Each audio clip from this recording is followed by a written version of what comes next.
In January 1909, schools across New Jersey closed. Businesses shut their doors. Families barricaded themselves inside their homes.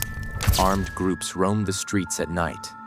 Not because of a war, not because of a disease, because of a creature with the head of a horse, the wings of a bat, glowing red eyes.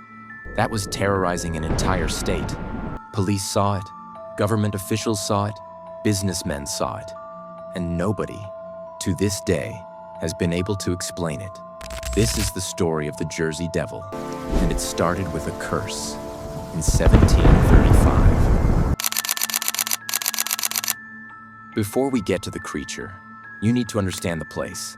The Pine Barrens of New Jersey. 1.1 million acres of dense, dark, twisted forest in southern New Jersey. Even today, with highways and cities all around it, the Pine Barrens feels like another world. Sandy roads that go nowhere. Abandoned ghost towns swallowed by trees. Swamps that have no bottom. Locals call it the Pines. And they have one rule about the Pines. You do not go in after dark, because something lives there.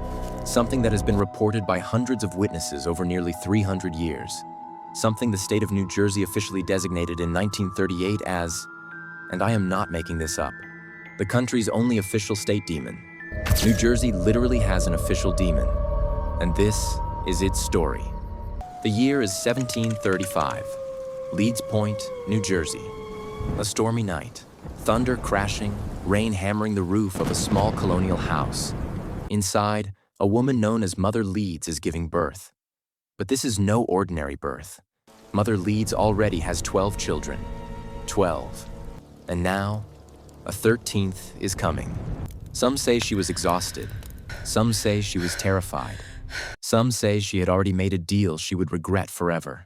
Because in that moment, as the storm raged outside, Mother Leeds screamed into the darkness, "Let this one be the devil." The baby was born. For a moment, it looked normal, a healthy boy. And then, right before her eyes, it began to change. Its body twisted, legs became hooves. A tail burst from its spine. Bat wings tore through its back. Its face stretched into the head of a horse with glowing red eyes. The creature let out a blood-curdling shriek and flew straight up through the chimney, into the Pine Barrens, where it has been seen ever since. Now, some historians believe there is an even darker layer to this story.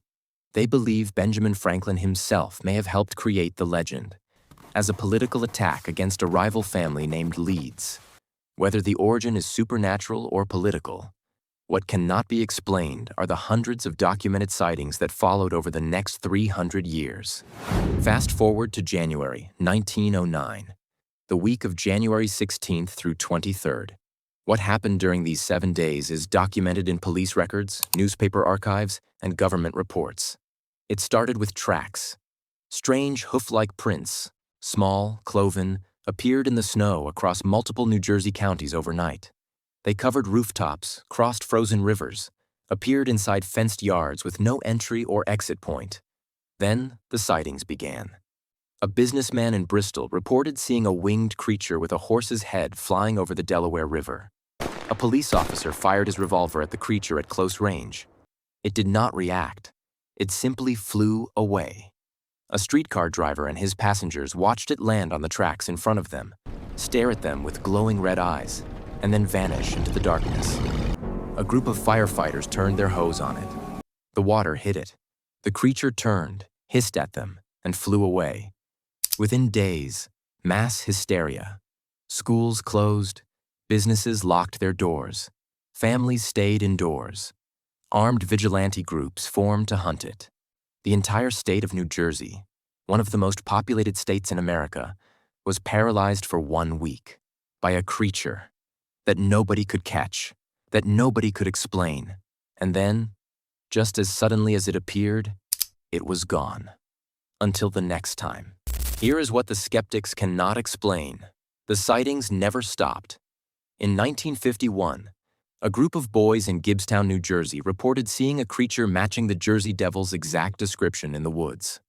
In 1960, merchants near Camden offered a reward of $10,000. equivalent to over $100,000 today, for anyone who could capture it. Nobody claimed the reward. In the late 1980s, a group of friends were riding dirt bikes in the Pine Barrens. Suddenly, all their bikes stalled simultaneously. Every single engine died at the same moment. Then they heard it. A scream unlike anything they had ever heard.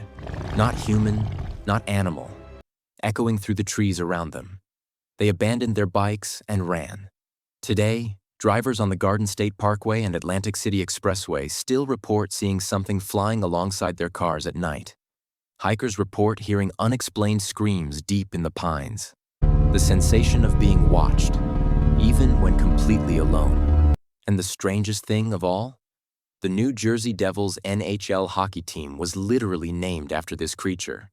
New Jersey is the only state in America with a professional sports team named after a demon that people genuinely believe is real. That is not folklore. That is how seriously New Jersey takes this. Here is what we know for certain. For nearly 300 years, hundreds of witnesses, police officers, government officials, businessmen, ordinary families have reported seeing the same creature in the same location.